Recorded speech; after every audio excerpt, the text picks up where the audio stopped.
Number 2 in Al-Qaeda. AP says he's now the number 1 actual operational commander.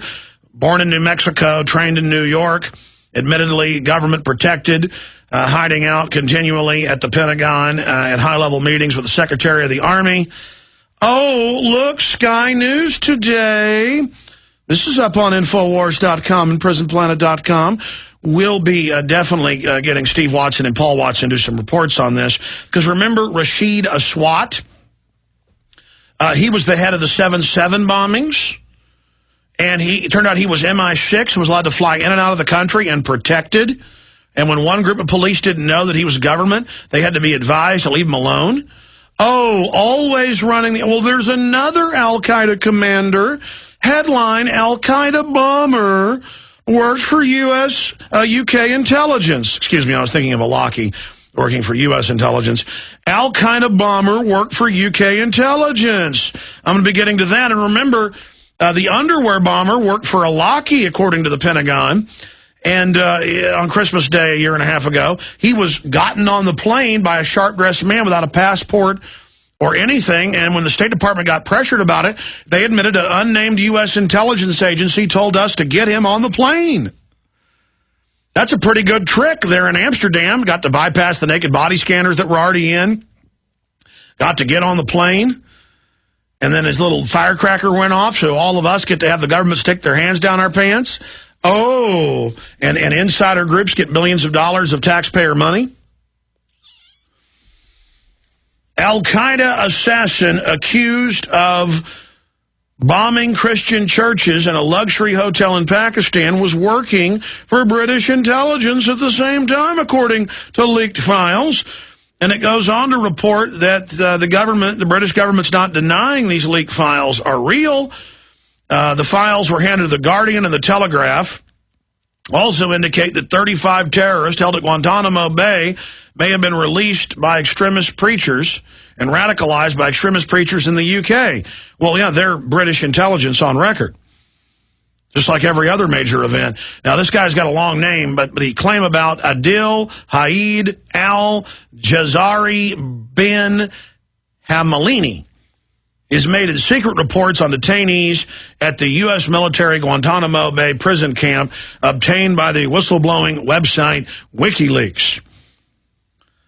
The Algerian who was captured in Pakistan in 2003 was described by interrogators as a facilitator, courier, kidnapper, and assassin for Al-Qaeda, and he just so happened to be government intelligence. Now, if you want me to describe this in a way if you're a new listener, I will use a pop culture example. How many of you have seen Revenge of the Sith? Episode 3 of the cheesy prequels. And quite frankly, 4, 5, and 6 are cheesy too, but when you're a little kid watching them, it kind of imprints on your brain and isn't seen as cheesy. But the point is, it's archetypal. How did a little-known senator from a backwater planet become the supreme dictator of the Galactic Empire, of the Galactic Republic, that he turned into an empire? Well, first he hired a group to do a blockade of his planet, that he could complain that the Senate didn't do enough and project himself into a key position in the Senate. Then when terrorists attack the home world, he becomes chancellor by demanding that more be done and being a hawk. And by episode 3, you learn that he financed the terrorist, he financed the Trade Federation, and he double-crosses them as well. And then he destroys the Republic and wipes out the old guardians of the Republic. Now, you can simplify that. Hitler gets into power in early 33. He firebombs the Reichstag, declares civil emergency, didn't call it martial law. Then he attacks Poland, claiming Poland had attacked them by attacking his own military base. World War II starts. You know the rest of the story. And Gleiwitz is completely declassified that the German military attacked their own base, dressed up some prison inmates as German and Polish troops, shot them, shot newsreel footage of it, and said the Poles, whose army was on horseback, had attacked them. That's like saying Haiti is going to attack the United States. Haiti just blew up a Marine Corps base in Florida. I mean, no one would believe it. But that's what happened. Though the Poles did put up more of a fight than the French did with their ancient military. I mean, they had a pre-World War I style military up against the most modern military in the world had seen at that time. Very simple how this happens. You know, Hitler didn't just set up martial law overnight. He had to stage terror attacks and do some other things. He used the Depression to also get into power. And he was given Western financing. And he didn't start World War II without staging a crisis. It's now been partially declassified that the 1898 blowing up of the battleship, the Maine, in Havana Harbor was staged. Everybody had to be off the boat at the time on a special leave when something blew up in the boiler. And then it was blamed on the Spanish government. Remember the Maine, so the United States started its imperial march, taking over Cuba and then the Philippines, and it just so happened to have their fleets ready to sneak attack Spanish fleets at anchor at different ports. The U.S. just so happened to have its fleets all waiting off the coast with attack orders to hit the Spanish fleets at anchor at what was left of their empire in the Pacific. Sure. Believe that, I got a bridge I'll sell you. And then, of course, it's declassified. Gulf of Tonkin was used to get us into Vietnam. 4,000 plus U.S. advisors, 4,300 and change, had died from 1960 to 1964 before they staged the attack on the destroyers and then launched the war that killed 58,000 Americans, over 1 million Vietnamese. And you were a conspiracy theorist from 64 until 2004. In the media, in the 40-year anniversary, they declassified the LBJ tapes. The CIA admitted, NSA released the transcripts, totally staged, premeditatedly, nothing attacked the ships. And then they had the Gulf of Tonkin resolution 3 days later, and off to the races. So see, this doesn't just happen with Darth Sidious in the imaginary world of Star Wars a long time ago in a galaxy far, far away. Okay? It happens here in the real world. Am I saying there aren't Muslim extremists in Saudi Arabia and other places that if they see you with a Bible, they will beat you to death? No, that goes on. Are Christians persecuted in other areas? Yes. And every area where Christians are persecuted is an ally of the globalists. The globalists have always hated Christians because they want to replace it with their collectivist, materialistic eugenics religion. They want to tear down any existing order. So while they're trying to tear down Islam, they're also trying to tear down Christianity because they want, and they're going to use both of them against each other. What did Albert Pike write in Morals and Dogma in 1877, and in subsequent letters, one of them held in the British Naval Archives, that they would have 3 world wars, one to take down Germany and to destroy Europe, a second one to bring in a League of Nations, is what he called it, and then they later got the UN. This is before the League of Nations was set up, 30, 40 years before. And then a final clash between the Muslims and the Christians.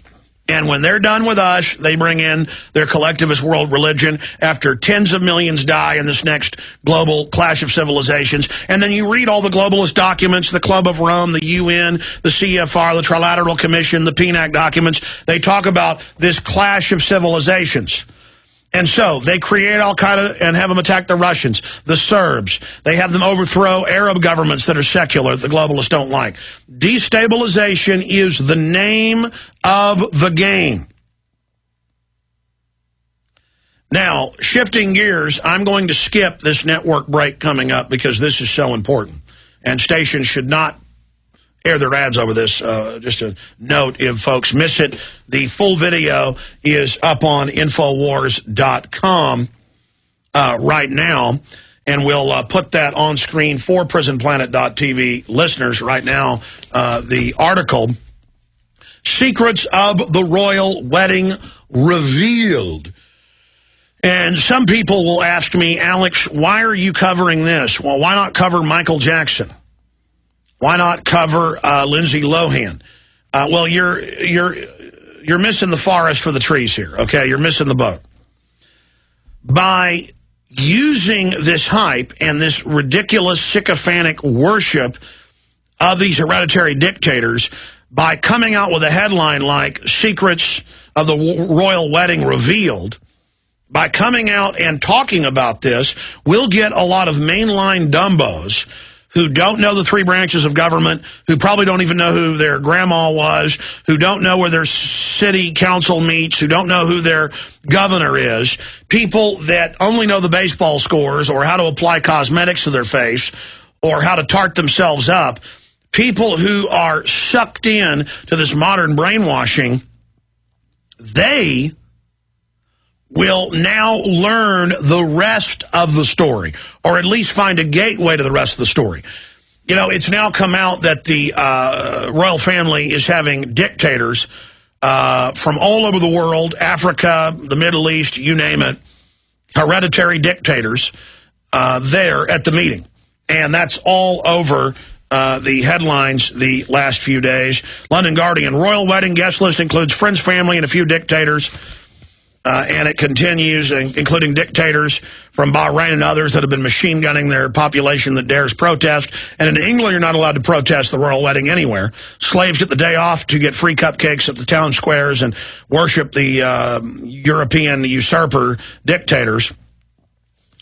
Meanwhile, royal wedding guest list causes controversy. Yahoo News. There's a bunch of headlines dealing with this. Here's the Independent. Outrages dictators invited to royal wedding. Now, last night this video went up, and I saw the comments going, you're just saying they're Nazis because the royal family's German. No, folks, I have a lot of German blood on my mom's side, both Alsatian and German. My mom's, pretty much mainly German. Okay, I have nothing against Germans, folks. Okay, I got sandy blonde hair and blue eyes. I'm not saying Germans are bad. I'm not saying the British are bad.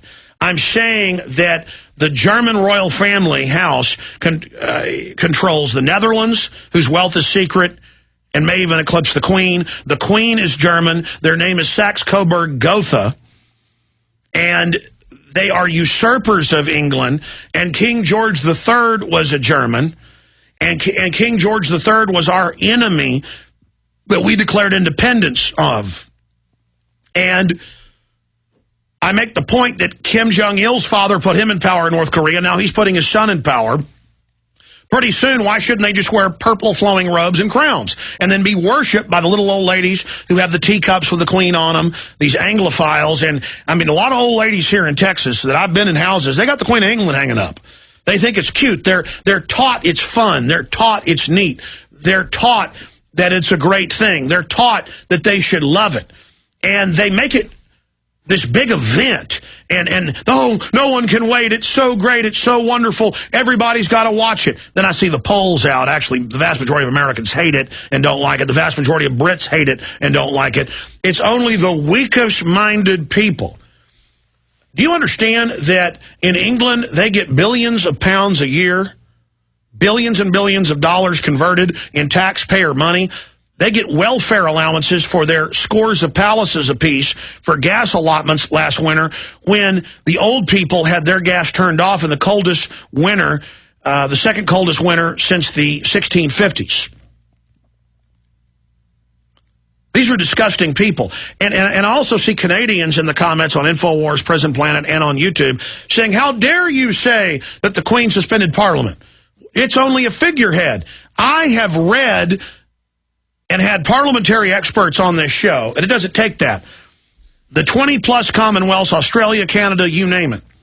And they do it all the time, 3 times in the last 3 years. Harper would have been out. When the Parliament votes to remove him, he's got to leave. 3 times. He has activated the Governor General, who speaks for the Queen, to have the Governor General dissolve it. He would have been gone. But the elected Parliament has been vetoed by the Queen of England, and you people are in such denial that some Canadians are up there calling me a liar, but I notice other Canadians actually post in the comments the actual law and show what's happening. And you can just Google the Queen of England cancels Parliament in Canada, and you'll get all the mainstream news admitting it. See, these are the little dirty secrets, the elephant in the room that people don't want discussed. So that's my issue. The Queen of England is the biggest owner in BP. She's the second biggest owner in Dutch Roll Shell. The Dutch Queen is the second biggest owner in BP. These people literally own half the land in England. Ladies and gentlemen, the taxpayer